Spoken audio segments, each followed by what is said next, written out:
It's a good start. Good evening. Welcome to the October 6, 2025 Troy City Council meeting. Please rise if you are able for our invocation and remain standing for our Pledge of Allegiance. We give you thanks, Father in heaven, for the beautiful blessings we've each been given in this city of Troy. We ask that you continue to bless each and every one of us this evening up here at the council table as we work through the issues and business of our city, out in the chamber as we're participating in public comment or listening to the business of the city, and throughout the entire city as a whole, keeping our residents and visitors safe and secure, being with our first responders, recognizing the hard and dutiful work they're doing to protect all of us with your help and guidance. In his name we pray, amen. Amen. I pledge allegiance to the flag of the United States of America and to the republic for which it stands, one nation, under God, indivisible, with liberty and justice for all. All right, I'll call the October 6, 2025 Troy City Council meeting to order and ask for the roll call from Ms. Dixon. Mayor Baker? Here. Councilmember Brooks? Here. Councilmember Chamberlain-Crainga? Here. Councilmember Chanda? Here. Mayor Pro Tem Gunn? Yes, here. Councilmember Hamilton? Here. Councilmember Hoderick? Here. All present this evening. We have no certificates of recognition and special presentations, no carryover items, no public hearings. Nobody signed up for public comment for items on the agenda from Troy residents and businesses, so no need for council or administration response and reply. We have no postponed items, so we'll move on to regular business. I1 is board and committee appointments. There are no mayoral appointments or city council appointments this evening, so move on to I2, board and committee nominations. I do have some mayoral nominations this evening, and I will start with the Troy Downtown Development Authority. I would move the nomination of Kenny Koza and Daniel McLeish, both as in-district members of the Troy Downtown Development Authority for the terms expiring September 30th, 2029. Support. Moved by the chair, supported by Councilmember Hamilton, that we approve the renomination of Kenny Koza and Daniel McLeish to the Troy Downtown Development Authority for the terms expiring September 30th, 2029, both as in-district members. Any discussion? The vote, Ms. Dixon. Mayor Baker? Yes. Councilmember Brooks? Yes. Councilmember Chamberlain-Crainga? Yes. Councilmember Chanda? Yes. Mayor Pro Tem Gunn? Yes. Councilmember Hamilton? Yes. Councilmember Hoderick? Yes. Motion carries. To the Global Troy Advisory Committee, I will move the nomination of Michelle Haight to the vacancy with the term expiring October 30th, 2026. And for the terms expiring October 30th, 2028, Edward Chezik, Daniela Nacheva, Carolina Noguez Ortiz, and Yudong Zhou. Support. Moved by the chair, supported by Councilmember Hoderick, that we approve the nominations as read into the record for Global Troy Advisory Committee. Any discussion?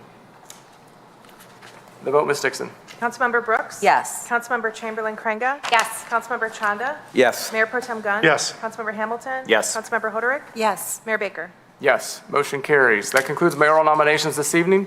Mayor Pro Tem Gunn, do you have council nominations No, this sir. evening? All right.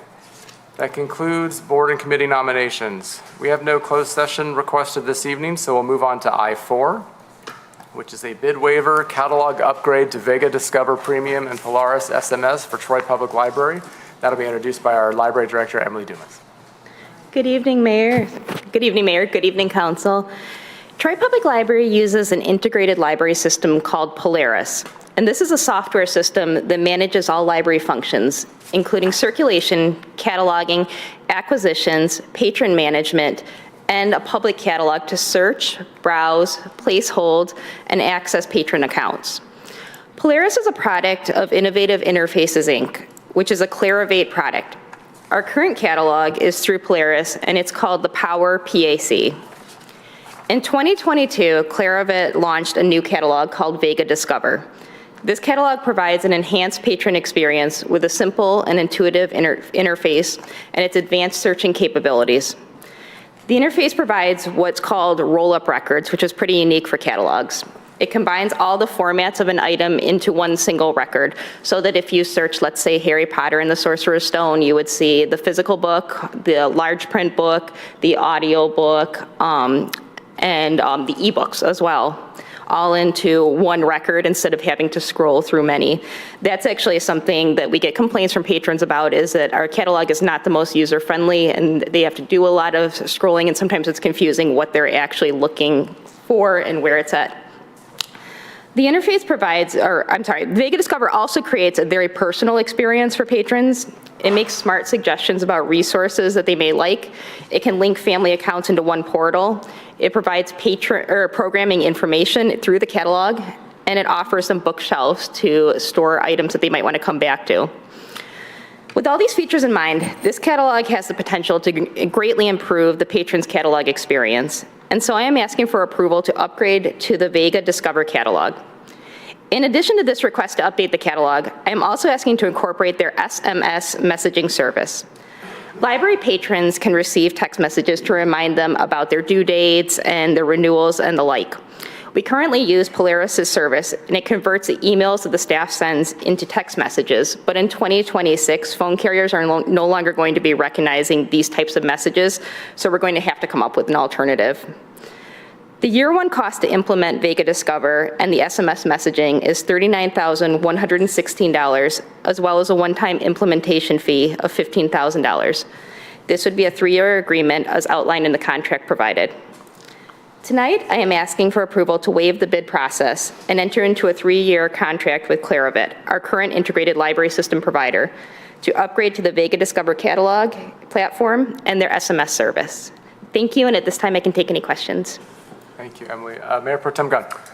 A lot of times we get questions as to why no comparable bid, but this is an easy one because you use the Polaris system right now, right? Yes. And the upgrade would be very expensive to a different type, right? Yeah. So it looks like a pretty good system. I'm very much supportive of it. Oh, thank you. Councilmember Chamberlain. Thank you, Mayor. This actually follows Mayor Pro Tem's point is, I know we use the existing system. Even with this upgrade, how does this compare to other systems out there? Is this one of the best that we've been using and that we'd be getting an even better service, or what else is out there? Yes, so something kind of interesting too is we're actually behind the rest of our consortium in moving to Vega. So we're a standalone library, which means we've been on our own integrated library system, so Polaris, and we did that back in 2008. The rest of the Suburban Library Cooperative, they moved over to Polaris, and I think it was 2023. And as part of that, because this catalog was already introduced, they all got on Vega Discover. And so you can compare it. Any SLC library like Sterling Heights, I'm trying to think Fraser Library, Clinton Macomb, if you look at it, you can see what an upgraded experience it really is. It's kind of night and day difference. And they've been on it for a few years, so we know like what issues there may have been in the beginning have now been worked out, and we're really confident in the product now. So really, we'd like to catch up with the rest of our consortium at this point. Thank you, Emily. Just as a mother of a 10-year-old, sometimes he tries to search himself and he struggles a little bit. So maybe this is part of the answer we've been looking for. Yes. Additional questions? Someone like to move the resolution? Councilmember Hoderick? Thank you, Mayor. I'll move I-4 bid waiver catalog upgrade to Vega Discover Premium and Polaris SMS for Troy Public Library as printed in the agenda packet. Support. Moved by Councilmember Hoderick, supported by Councilmember Chanda, that we approve I-4 bid waiver catalog upgrade to Vega Discover Premium and Polaris SMS for Troy Public Library as printed in the agenda packet. Any discussion or any further discussion? The vote, Ms. Dixon. Councilmember Chamberlain Krenga? Yes. Councilmember Chanda? Yes. Mayor Pro Tem Gunn? Yes. Councilmember Hamilton? Yes. Councilmember Hoderick? Yes. Mayor Baker? Yes. Councilmember Brooks? Yes. Motion carries. Thank you, Emily.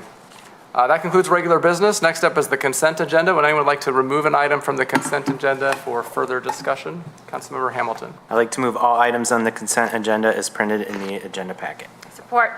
Moved by Councilmember Hamilton, supported by Councilmember Chamberlain, that we approve all items on the consent agenda as printed in the agenda packet. Any discussion? The vote, Ms. Dixon.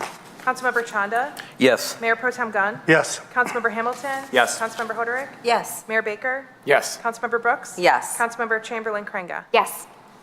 Motion carries. If you're here for an item on the consent agenda this evening, all have been approved. Next up, there are no memorandums and future council agenda items to announce this evening, so we move on to public comment for items not on the agenda from Troy residents and businesses. We do have 2 people signed up this evening. As a reminder, our council rules of procedure allow for 3 minutes. It's not a back and forth question and answer period. The clock will be working in front of you. When the light turns yellow, it means you have 1 minute left. When it turns red, that means your 3 minutes is up. So we'll ask you to conclude. With that said, we will, first up is Ken Brzezinski.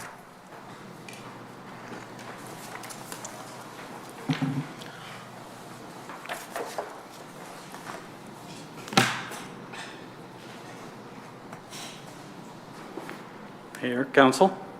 My name is Ken Brodzinski, and I'm not here to campaign, but I am here to inform two things that I would like to speak about. First of all, I'd like to thank the League of Women Voters for holding the candidate forum last Tuesday night on the 30th. A replay of that event is on YouTube and on the League of Women Voters website. There's a link to it. So I encourage anyone in the city who's interested in what this election's all about, you have a chance to listen to what each of the 7 of us had to say in answer to those questions. Secondly, I'd like to talk about voting. In November the 4th, Tuesday is Election Day in the city. There are 2 main things on the ballot, that being the 7 candidates for the 3 seats on City Council, and also the bond. I wanted to, though, not talk about either of those 2 things, but talk about voting itself, which is that in-person voting will take place starting early voting, that is, on October the 25th through November the 2nd, Saturday to Sunday, a week's worth, and that'll be held at the community center. The times for those voting sessions are on the city clerk's website. And we have approximately 67,000 registered voters in our city. 20,000 absentee ballots went out, which is about 30% of the registered voters received an absentee ballot. You can turn your absentee ballot in to any of the drop boxes around the city. You can turn it in to the clerk. You can also present your ballot in person at the early voting sessions or at your polling precinct. And if you want to make sure that that ballot goes into the tabulator and watch it happen, you're allowed to do that. So basically, I'm encouraging everyone here tonight that's listening to go out and vote. It's our constitutional right, and I encourage everyone to exercise that right. Thank you. Thank you. Next up is Larry Chase.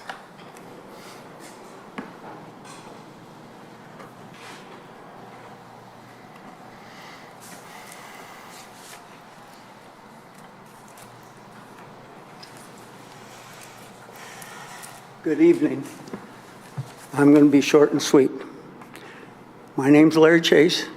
I'm the post commander at Post 14, 1340 West Maple. I was the district commander for all of Oakland County just last year. I have a new job with the Department of Michigan American Legion. I am the chairman of the Be the One Committee. Be the One Committee is the American Legion's effort to curb suicide. And I want to talk about 988. I know I've already talked with Oakland County, some of the commissioners, and I know that we have a bond issue coming up, that there's going to be money for police and fire. Well, other municipalities have already started to put 988 on their first responder cars, fire trucks, and put suicide prevention, 988. If you hit 1 after it, it's for veterans. If you hit 2, it's for everybody else.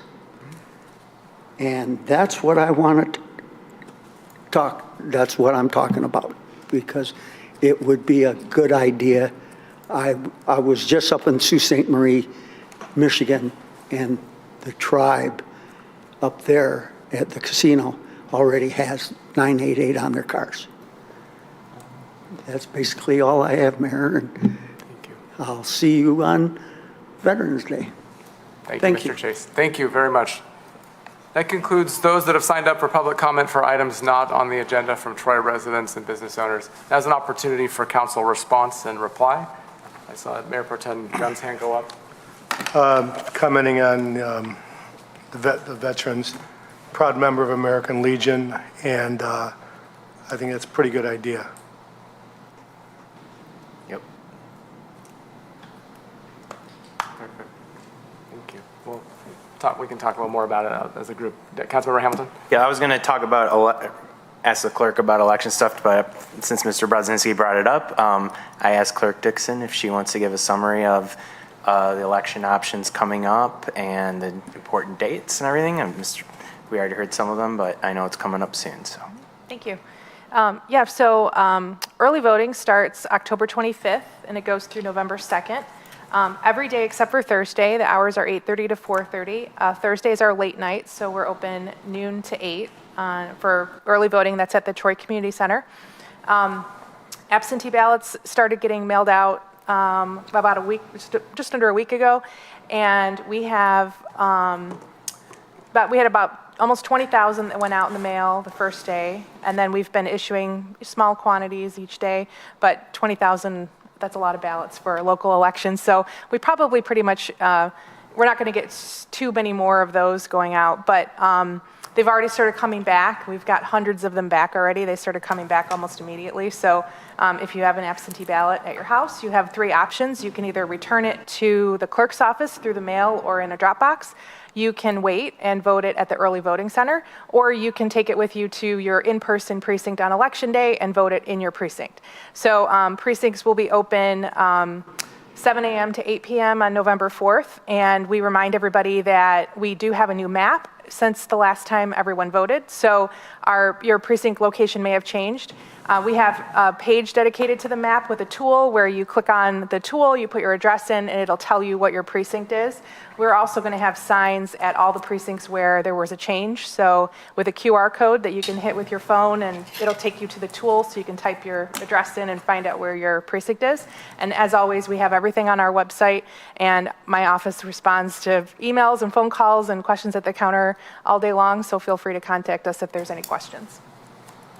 And just one follow-up. I remember last year and the first time early voting was very popular. There were very long lines at the community center. I believe we've got more machines, or that process should be quicker this time around. We have the same number of machines, but it will be significantly less crowds, because we did have 10,000 people that voted early for the presidential election, but we don't expect there to be that same number of crowds. The second weekend is always busier than all the other days, so if you wanted to make sure to avoid a line, probably going earlier would be better during the 9-day period. The second Saturday and the second Sunday were the busiest days when they had early voting in August, which was a local election for some other municipalities. They found the second weekend was the busiest. So. Okay, thank you. Anyone else have any comments? Well, first, Mr. Chase, thank you for your service, and thank you for coming forward tonight. It's very strange. I was on a car trip today, and as I was crossing the Blue Water Bridge, there's 988 signs along the bridge, and I was thinking very much about the 988 hotline. So it's interesting that you're here tonight, but I don't know the process for. We have a lot of vehicles that we'd have to look into all that, but I would be curious if there's consensus to at least get something from city management as to what that may look like, or a process for that. Thank you. But thank you, and I will see you on Veterans Day. And keep up the good work. You're doing really good, important work, and it's very much appreciated. Okay. There are no council referrals this evening. There are a few reports. Did anybody have any questions or comments on the reports?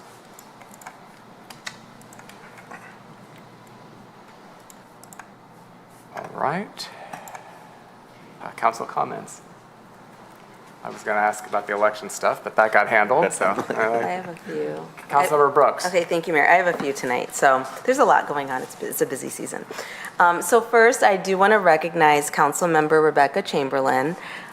She has served on the board of Michigan Municipal League for the past few years and has done a really great job.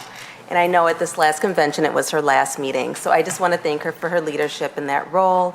And I think you really represented our city well. So thank you. Second, I am wearing pink for Breast Cancer Awareness Month. So, it's a very important time to really, put out the word that women should be getting their mammograms, and hopefully we are, because it saves lives. So always remember to get your annual mammogram. Third is Nature Center Uncorked. So that will take place on Friday, November 7th, which will be a few days after the election.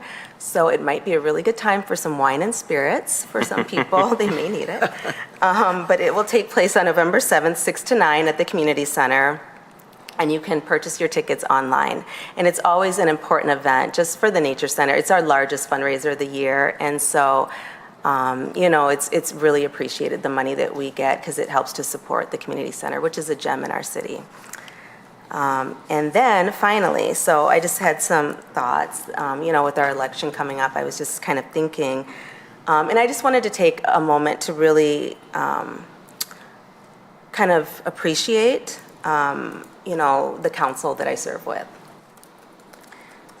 This is really a dedicated group of people, and I've been really fortunate to serve not only with my present council members, but even the ones that I have served with throughout the years.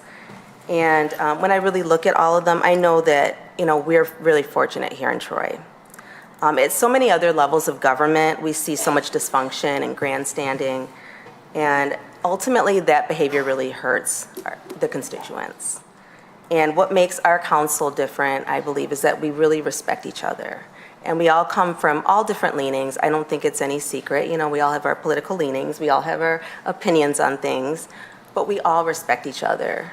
And I think that really sets an important tone. And I think the tone at the top really does matter. And so, I hope that, our next council member that comes in will kind of share that same spirit of collaboration and respect. And, I've had a lot of people that have, been upset, and they say, oh, well, you guys always just vote the same way, and it's, always a unanimous vote, on your decisions. But I believe that really, when we really look at the issues and when you're really trying to do your best for your community, a lot of times you will come to a consensus, and you really will really understand each other and will do what's right for your community. So, that's basically what I wanted to say. I just really hope that, we can continue the spirit of collaboration and respect, because I think it's really important. People want to see good government, and I do think that we are demonstrating that here in the city. So. Thank you, Councilmember Brooks. Additional council comments? Councilmember Chamberlain. Thank you, Mayor. I do have a few. And thank you, Councilmember Brooks. Thank you for your kind words and what you shared. To echo what you shared about Breast Cancer Awareness Month, I've had 2 loved ones in my family who have battled breast cancer, so it's a reminder for all of us and for women to do your checks, your exams, and not to forget about that. Also, I want to thank the resident who made me aware that it is also in October Pregnancy and Infant Loss Awareness Month. And this actually connects to my council story. Back in 2017, I was asked to run for council. I had assumed I was going to run because 2016, I'd put my name in the hat. I think some folks know, Mayor Baker knows, I had interviewed for a position when it was open.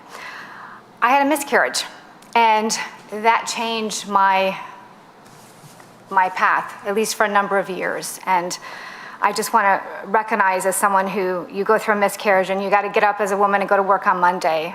To women out there, I think we need to normalize, we need to speak about this, and to know that you're seen and you're heard. So I just want to call that out. On a positive note, I want to recognize again Carla Reeb. It was on our consent agenda. We'll have a full proclamation in our next council meeting, but we honor her on Friday at 4 o'clock at the Nature Center. So I encourage the community to come out because she has led this gem. And I know during COVID, it was a lifeblood for our family. We were there at least every couple of days, every weekend. We were hiking those trails, and we're still there all the time whenever we can get out there. So I thank you, Carla, and I can't wait to celebrate you on Friday. Another thing I want to call out is last week was National Custodian Appreciation Day, last Thursday, October 2nd.